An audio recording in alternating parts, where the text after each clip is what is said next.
Taurus. Welcome to Pandora Astrology's monthly horoscope for June of 2022. We are the astrologers of Pandora Astrology. I'm Jamie Kale Miller. I'm in Berkeley, California. And I'm Julia Mijas in Pioneer, California. Well, Taurus, if this is your sun sign, not your rising sign, then you may have missed your annual birthday reading this year. It's a really good idea to get your birthday reading as close to your birthday as possible, preferably before it. But if you've missed it, no worries. It's not too late to get oriented to your personal new year and all that it holds. You'll find a link for that in the YouTube description below. Well, I'm going to jump right in and tell you about the movements of some of the slower moving planets in the wheel. So what I'm talking about is Saturn and Neptune. And we made a special video about Saturn and Neptune pivoting this month, which they're doing. And we threw Mercury in there too. So when Julia tells you about Mercury in a few minutes, the video that I'm referring to would be also useful to consult for more about that. But Saturn moves pretty slowly. It usually spends about 2.5 years passing through a given house. And for you, Saturn has been involved in a journey along your 10th house. And this is actually, in a way, really good news because Saturn is at home in the 10th house. And that's because Saturn brings discipline, structure, pressure to perform. Saturn can make you feel limited and restricted, as if you really should be putting in an effort. And all of that is actually helpful in the arena of career, which is what the 10th house is. So what I'm saying to you is, because Saturn is in your 10th house, and we don't know when exactly that started and when that finishes. We know that it's about a 2.5 year period, and you can find out exactly when it starts and finishes in a reading, which is more personal than a horoscope. But this is just a time when you're feeling a lot of pressure to work hard and to improve on your reputation and to really move up in your line of work, in your career, or to develop and build on your business. And so this can be a really useful transit, even though it is, by and large, fairly stressful as well. Now, the other one I want to tell you about is Neptune. And Neptune is moving along through its sign of Pisces. And it usually spends about 14 years per sign. So it's probably been in your 11th house for some years already. And again, we don't know exactly when that begins and finishes unless we get a look at your personal chart, and that's beyond scope for a horoscope like this. But I do want to let you know how this feels and what is the phenomena that may be going along with it in your life. So Neptune brings up dreams and fantasies and imaginings. Illusions and delusions can come right along with that. And this is the 11th house, which is a house of community, friends, networks, tribe, the people of like mind that you feel a sense of belonging with. So as Neptune is passing through your 11th house, you might find yourself meeting ideal friends, getting into ideal communities, ones that just where you feel like, oh, wow, I've found my soul group, right? And then at some point in the years that follow, you may find that your bubble gets really burst and that you were actually deluded and that maybe you joined a cult, or it's just not the fit that you thought it was, or that you don't find the alignment with your spiritual value system that you hoped to find in this group. And so Neptune will show you a lot of pretty pictures, and it's up to you to find your way to clarity about which of these groups is really right for you and why it's right for you, and choosing groups that do align with your spiritual value system, and friendships too. So more about that in the video that we made about Saturn, Neptune, and Mercury pivoting, which is on our YouTube channel, Pandora Astrology, in the June 2022 news playlist. One thing I want to mention real quickly is that Jupiter has just moved into your 12th house because it's entered Aries. And I talked about this in last month's horoscope, so I'm not going to belabor it. But I do want to let you know that Jupiter brings luck in whatever area it's moving through. And the key phrase for this one is being looked over, like having angels watch over you for a year. And I think that's something that you might want to know about. So consult your last month's horoscope to find out more about it. Hey, Julia, what's up with Mercury, Venus, and Mars for the Tauruses of the world? Lots of things there, Taurus. I'll start with some good news for this month, and that's that Mercury is going direct after having been retrograde for a lot of last month too. So Mercury retrograde, it's a big buzzword. What it means is that the planet of communication, the planet of mind, the planet that represents technology and travels, goes backwards from our perspective on Earth and the sky. And anytime a planet goes backwards from our perspective, it's a time of review of whatever the planet represents. And so with Mercury has been going through this retrograde cycle, which will end on June 3rd, but it's important to give about a week after that. We call that Mercury's shadow period. It happens a week before and a week after the technical retrograde cycle. And all that means is that it takes about a week for Mercury to kind of speed up till he's going to at his normal pace. And that's when we can really consider the retrograde cycle is fully concluded, but things are definitely going to get a bit better after the 3rd. Now, Mercury has been retrograde in your 1st house, and this is the house of self. So with Mercury retrograde in the 1st, I think that there's just been a lot of miscommunications lately, especially that no matter how hard you try to get your words across to somebody, maybe you've been feeling really personally misunderstood because the 1st is such a personal house.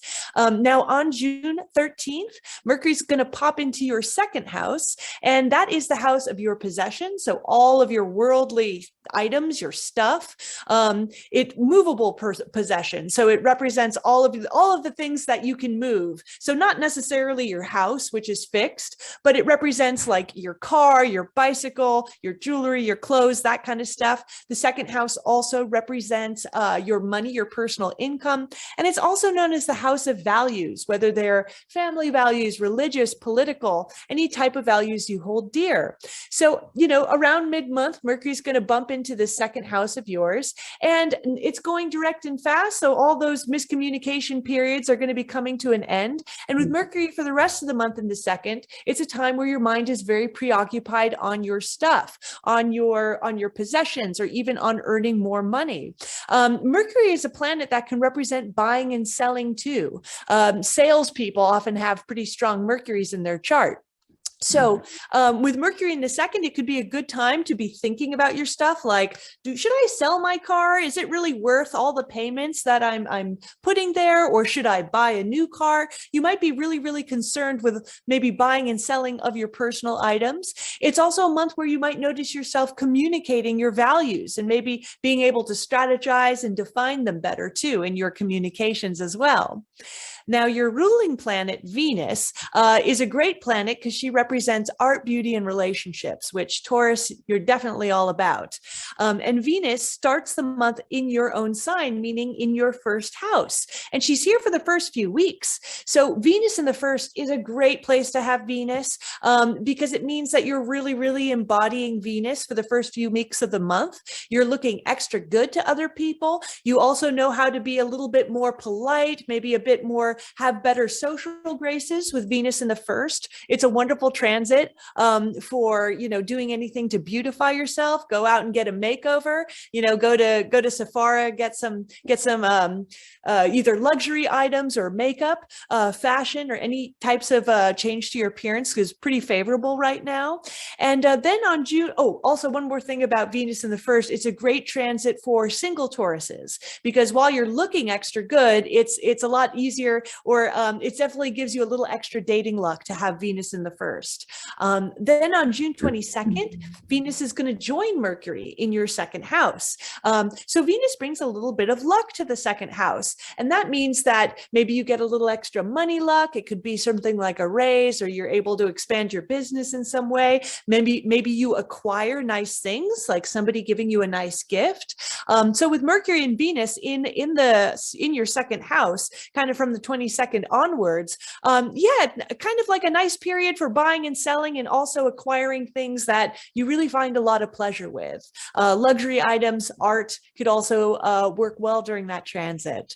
So I will have to mention a few things about Mars. I always bring up Mars every month as well. Mars is the archetype of the warrior. So it represents your battery packs. You know, what gets you out of bed in the morning? It's your drive. And wherever we have it is where we tend to be driven. Now, Mars is in your 12th house all month. And the 12th house is the house of the subconscious. It's a very hidden house. It's a very altruistic and spiritual house. And it's also known as the house of self-undoing. So what that means is planets in the 12th house can be a bit problematic to us if we're not being attentive of them.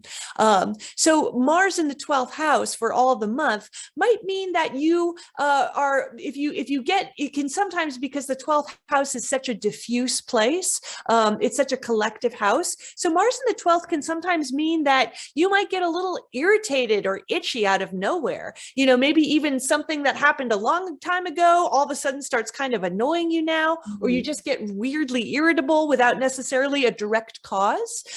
Mars in the 12th house is also a time when we're usually not very direct with other people, especially if we're annoyed about something. We tend to want to be a little bit more indirect, a little bit more passive aggressive. The only time Mars in the 12th house can be a little challenging is if you're trying to take actions behind others' backs. You know, if Mars in the 12th is usually not a time when people want to be very confrontational. So we might be a little bit more inclined to wanting to act behind people's backs, but that's definitely something I would not encourage right now, because the 12th house is the house of self-undoing. So it might not be in your best interest to do that. Mars in the 12th is really, really great for getting involved with any type of spiritual or altruistic activity. Maybe that means going to church, going to yoga, doing some meditation, doing some dream work. Can be all really, really wonderful activities for Mars in the 12th. Yes, indeed. I want to talk about the moons and the seasonal change, beginning with the full moon in Sagittarius happening here in your second and eighth houses. The moon itself lands in your eighth house. This is, full moons tend to be emotional. They tend to stir up a lot of feeling, and landing in the eighth house, I think, can make it even bigger and more dramatic. This is a house of our psychological depths. This is also a house of intimacy and sharing. And so when the full moon appears in the eighth house, it can be a time when you get into, and this one being a moon that's expressly about communication and conversation, being a face-off between the sun in rational, logical Gemini and the moon in expansive and a faith-based, really, Sagittarius. This can really look like an argument. It's very easy for this to devolve into like an argument situation where you're arguing with a partner and a lot of emotions are up about the monies or resources that you share, whether that's a partner that you're married to, like a marriage kind of partnership, or a business kind of partnership. Either way, the chances of arguments with a lot of emotion, big emotion happening during this moon, especially in the arena of the resources and the finances that you share, the chances of that are pretty good. And I want to say that throwing Neptune into the mix, it squares this moon-sun opposition. And that just throws a cloud of confusion over the whole proceeding.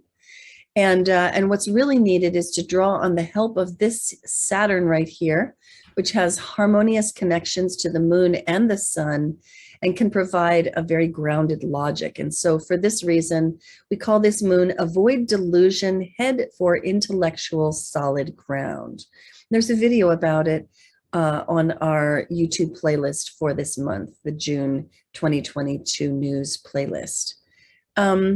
So after this moon, and the sun moves on and it enters into Cancer right here on the 21st, and then it'll spend about 30 days passing along through your third house. Now, wherever the sun goes, we want to shine the spotlight of our high quality attention. And because it's a truism in life that wherever you put your attention, things can grow. And that's because attention is like sunlight. It's like a form of nourishment that you can pour into something. The third house is the arena of communication. And so this coming right after a moon to do with communication would seem to draw those themes along further into the month. So paying attention to your communication, the words that you choose, and the degree and quality of emotion that you infuse into your communications, well, that's just a good thing to do this month. And then some days later, the sun and the moon come together in a conjunction right here in Cancer in your third house, bringing up yet another occasion upon which you might want to look at emotions and communication and where they intersect. This particular moon is a new moon, and so it's got a lot of themes to do with new beginnings, fresh starts. And it's a moon in Cancer, and so it can have strong emotion to it because the moon rules Cancer. It loves to be in Cancer. It's highly intuitive in Cancer, actually. So you might find yourself, reading a lot into the words that other people say. But it's important not to overdo that, and largely it's because Jupiter squares this moon. And so you may find that your intuition is strong in communications, but that you may overreact or react in too big of a way. I guess that's saying the same thing, to the feelings that you intuit are there in the conversation. And so whether you're right or not about, the feelings that you're intuiting, it's very easy to overreact when Jupiter squares the moon. So that's definitely something to watch out for. You can find out more about this moon in its video, also on our June 2022 news playlist. And you can find all of the news of the month videos on our monthly forecast page at our website, pandoraastrology.com. If anything in this horoscope makes you want a reading, you can find the readings tab on our website. And we also offer classes as well. And until next time, we'll see you around the cosmos. Bye-bye. Bye-bye.